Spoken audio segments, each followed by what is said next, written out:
Assalamualaikum warahmatullahi wabarakatuh. Perkenalkan, kami dari kelompok 9 pengantar bisnis. Saya Sri Anjani dan teman saya Nur Aziza dan Fitri Anissa Nirmala. Di sini kami akan menjelaskan bisnis plan kami di tengah masa pandemi, yaitu bisnis catering online. Baiklah, di sini saya akan menjelaskan dua materi. Yang pertama yaitu deskripsi catering online. Catering merupakan salah satu jenis bisnis rumahan yang memiliki peminat paling banyak. Sejak dulu, catering rumahan menjadi bisnis yang menjanjikan dan senantiasa memiliki prospek yang cerah. Hal ini tentu bukan tanpa sebab. Kuliner atau makanan adalah salah satu kebutuhan pokok manusia.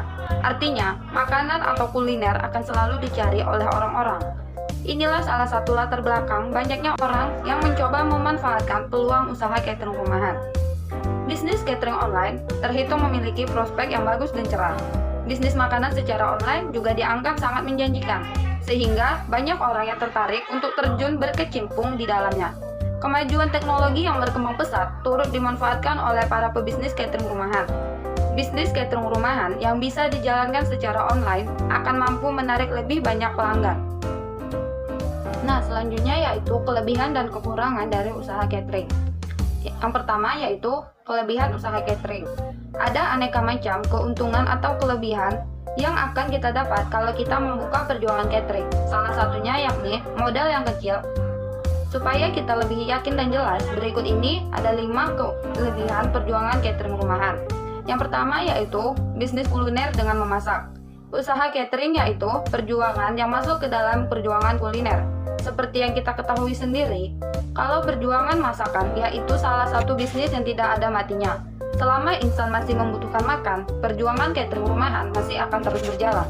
Apalagi di tengah masa pandemi saat ini, dengan adanya PSBB yang mana masyarakat tidak diperbolehkan keluar rumah, maka cateringlah yang menjadi solusi bagi mereka dengan menggunakan jasa delivery.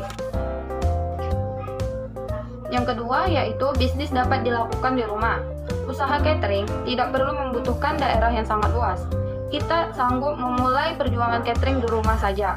Dengan catatan, perjuangan catering yang berdiri sendiri masih dalam skala yang kecil. Dengan memulai perjuangan catering di rumah, kita bisa meminimalisir modal awal yang dibutuhkan. Jika bisnis catering kita dirasa sudah mulai naik dan banyak peminatnya, ada baiknya untuk menyewa daerah untuk dapur perjuangan kita. Kedua yaitu bisnis dapat dilakukan di rumah. Artinya, usaha catering tidak perlu membutuhkan daerah yang sangat luas. Anda sanggup memulai perjuangan catering di rumah. Dengan catatan, perjuangan catering yang berdiri masih dalam skala yang kecil. Dengan memulai perjuangan catering di rumah, kita bisa meminimalisir modal awal yang dibutuhkan. Jika bisnis catering kita dirasa sudah mulai naik dan banyak peminatnya, ada baiknya kita untuk menyewa daerah untuk dapur perjuangan kita. Yang ketiga yaitu bisnis ini sering dicari-cari oleh masyarakat.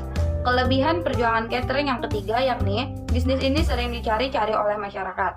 Seperti yang kita ketahui, semakin kesini semakin padat kegiatan manusia, sehingga tidak memiliki waktu untuk memasak makanan. Maka dari itu, bisnis cateringlah yang menjadi solusinya. Maka dari itu, untuk Anda yang bertempat tinggal di perkotaan, sebaiknya untuk membuka perjuangan catering. Alasannya yaitu, di perkotaan yang padat akan penduduk, perjuangan ini sangat dicari-cari. Nah, selanjutnya yang keempat, yaitu modal yang kecil. Anda sanggup memulai perjuangan catering dengan modal yang kecil, mulai dari Rp500.000 sampai tak terhingga. Semakin banyak modal yang Anda keluarkan, akan semakin banyak pula sajian dan varian kuliner yang akan disajikan. Untuk meminimalisir modal, Anda sanggup memulai perjuangan catering di dapur sendiri, sehingga tidak perlu menyewa tempat. Selain itu juga dapat menyediakan sajian yang paling dicari pelanggan. Tujuannya yakni biar perputaran uang berjalan cepat. Nah, kelebihan yang kelima yaitu target pasar luas. Kelebihan terakhir dari perjuangan catering rumahan yakni sasaran pasar yang luas dan sanggup dibidik. Dalam berbisnis masakan catering, kita tidak dikenai batasan konsumen. Kita sanggup membidik konsumen mulai dari anak kecil sampai lansia. Sebagai contoh, kalau kita ingin menargetkan pasar anak kecil atau yang sedang bersekolah, kita sanggup menyediakan sajian 4 sehat, 5 sempurna. Jika sasaran pasar kita yaitu orang dewasa, kita sanggup menyediakan kuliner yang digemari oleh orang remaja menyerupai ayam dan lain-lain. Yang kedua, kekurangan dari usaha catering. Setelah membahas kelebihan dari perjuangan catering, ada baiknya untuk membahas kelemahan atau kekurangan dari perjuangan catering rumahan. Berikut ini kekurangan membuka perjuangan catering. Yang pertama, produk yang cepat basi. Kelemahan pertama berbisnis catering, yakni produk akan cepat bau kalau tidak habis. Produk yang tidak habis akan menciptakan perjuangan kita rugi. Alasannya yaitu produk itu tidak akan sanggup kita jual lagi. Selain itu, faktor materi baku yang tidak manis juga akan menciptakan kuliner yang cepat basi. Dan yang kedua, makanan harus enak. Dalam berbisnis catering, Anda dituntut untuk sanggup menciptakan kuliner yang enak. Setidaknya sanggup diterima oleh masyarakat luas. Bagian inilah yang paling sulit. Padahal, antara pengecap satu dengan yang lain memiliki selera yang berbeda-beda. Jika sekali saja kita gagal dalam menciptakan pelanggan Anda puas, maka kehormatan atau harga diri perjuangan catering adalah yang menjadi taruhannya. Dan yang ketiga yaitu banyaknya pesaing. Seperti yang kita ketahui, kalau perjuangan catering di tahun 2020 memang sedang marak-maraknya. Banyak sekali orang yang menentukan perjuangan masakan ketimbang perjuangan yang lainnya. Maka dari itu, semakin tinggi pula tingkat persaingan yang akan terjadi. Untuk menghadapi tingkat persaingan yang tinggi, kita sanggup memakai seni administrasi. Pemasaran yang baik dan efektif, salah satunya yaitu dengan melaksanakan promosi kecil-kecilan. Dan yang keempat yaitu harga bahan naik turun. Salah satu kebutuhan pokok perjuangan catering yakni materi baku. Naik turunnya harga catering sangat dipengaruhi oleh harga dari materi baku. Semakin mahal harga materi baku, maka semakin naik pula catering yang ditawarkan. Ini akan besar lenggan berkuasa pada pelanggan kita. Dan kerugian yang terakhir yaitu tuntutan pelanggan. Kekurangan perjuangan catering yang terakhir yang ini, tuntutan pelanggan yang muluk-muluk. Terkadang pelanggan kita minta yang lebih dari kita, padahal mereka hanya memiliki dana yang sedikit. Itulah resiko dari berbisnis catering. Selain itu, makanan kita selalu dituntut untuk memiliki cita rasa yang enak. Padahal yang mengerjakan bukan hanya satu orang, melainkan banyak orang. Baiklah, terima kasih. Hanya itu penjelasan yang dapat saya sampaikan. Penjelasan selanjutnya akan disampaikan oleh teman saya, yaitu Nur Aziza. Terima kasih. Terima kasih kepada Sri. Baiklah, saya akan melanjutkannya. Cara menjalankan bisnis yang kami akan jalani. Yang pertama, aktif di sosial media. Promosi yang akan kami gunakan melalui media internet seperti Instagram, Facebook, Twitter, blog, WA, dan lain-lain. Yang kedua, konsisten dalam rasa. Masakan dengan rasa yang nikmat akan bertahan lebih lama dan memiliki tempat tersendiri di hati masyarakat. Terkadang, kebanyakan pemilik bisnis kuliner selalu mengurangi bumbu atau mengganti bahan baku yang lebih murah untuk memperbanyak keuntungan. Dan menaikkan modal dalam hal ini berpengaruh pada cita rasa masakan tersebut. Tapi di bisnis kami akan konsisten dalam rasa. Yang ketiga, rutin mengadakan promo dan terus mengeluarkan inovasi baru. Masyarakat saat ini sangat suka dengan promo-promo atau diskon-diskon. Tak jarang mereka rela antri demi mendapatkan suatu promo. Karena itu kami akan melakukan jenis promo yang menarik untuk memikat konsumen. Selain itu kami akan membuat inovasi baru pada makanan agar masyarakat tidak bosan. Selanjutnya, jenis usaha yang akan kami lakukan yaitu catering rumahan. Catering rumahan merupakan jenis usaha catering yang melayani pesanan sampai 100 orang. Biasanya usaha ini ditunjukkan untuk anak kos, karyawan, pengajian, dan lain-lain. Usaha yang satu ini menjadi jenis usaha catering dengan modal yang paling kecil dibanding yang lain.